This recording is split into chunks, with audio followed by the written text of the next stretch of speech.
धुळ्यात चोरट्यांचा सुळसुळाट, जयशंकर कॉलनीतून पहाटे दुचाकी लंपास, चोरटे सीसीटीव्ही कॅमेऱ्यात कैद. धुळे शहरातील चाळीसगाव रोड परिसरात पुन्हा एकदा चोरट्यांनी डोके वर काढले आहे.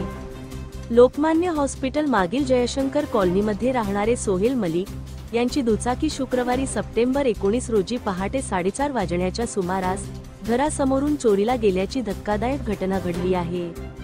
पहाटेच्या वेळी झालेल्या या धाडसी चोरीमुळे परिसरात भीतीचे वातावरण पसरले असून नागरिकांच्या सुरक्षेचा प्रश्न पुन्हा एकदा ऐरणीवर आला आहे. या चोरीची सर्वात महत्त्वाची बाब म्हणजे दोन चोरटे दुचाकी चोरत असतानाचे संपूर्ण दृश्य परिसरातील सीसीटीव्ही कॅमेऱ्यात स्पष्टपणे कैद झाले आहे.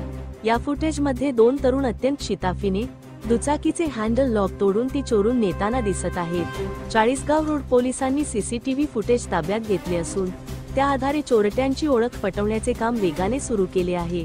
लवकरच आरोपींना जेरबंद करू असा विश्वास पोलिसांनी व्यक्त केला आहे. मात्र शहरात वाढत्या चोऱ्यांमुळे नागरिकांमध्ये चिंतेचे वातावरण आहे. धुळे क्राईम न्यूजसाठी अब्दुल रहमान मलिक, धुळे.